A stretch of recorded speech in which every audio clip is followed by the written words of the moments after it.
Texas Senator Ted Cruz joins Primetime. Senator, these negotiations, what do you expect this week?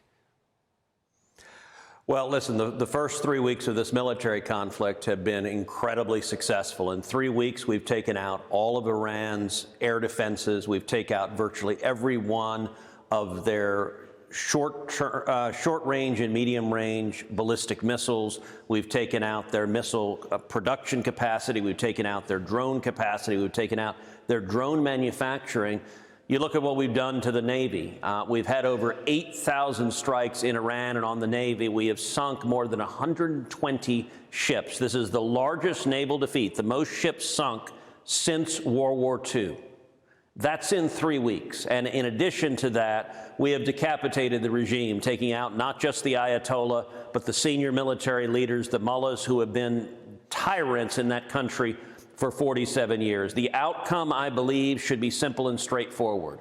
We want to see a government in Iran that is not run by crazed Islamists who lead mobs chanting death to America. We want a government that is not the largest funder of terrorism in the world, that is not giving 90% of the funding to Hamas and Hezbollah and the Houthis. And we want a government that is not murdering Americans. The Iranian regime has killed nearly 1,000 Americans. The Ayatollah twice hired hitmen trying to kill President Trump. And so President Trump has reacted with strength.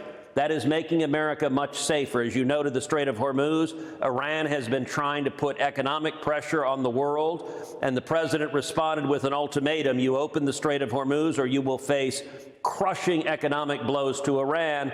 I think that got their attention, and the president said we've made some progress. I'm hopeful that's right. So the speaker that we're allegedly negotiating with, if he says we're going to back off the Strait and, you know, we'll let you guys come in and look at our nuclear program, is that acceptable to you since the regime would, I guess, still be intact? Look, I think the outcome that we should insist upon is collapse of this regime. I don't have a dog in the fight of who the next leader of Iran is. I just want it not to be an Islamist who wants to murder us. Understand, the reason President Trump launched this attack is because Iran has been killing Americans for 47 years. They have been funding terrorists, murdering Americans year after year after year.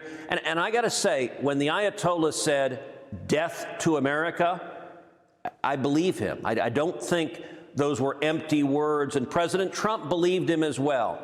Now, the Ayatollah could have avoided all of this. You know, I spent the entire day with President Trump the day before this military action began. And we were on Air Force One together. We were down in Texas together. And we spent much of that time talking about Iran and whether he should launch the attack. And Jesse, what I told him is he asked, should we keep negotiating? And I said, listen, the Ayatollah is not negotiating in good faith. All the Ayatollah is trying to do is delay and delay and delay while they build missiles, while they build drones, while they try to reconstitute their nuclear program. And my advice to the president was there was only one deal he should accept from the Ayatollah, which is the deal that President Trump gave Nicolas Maduro. Before we went down and arrested Maduro, President Trump gave Maduro the option to flee and live in exile.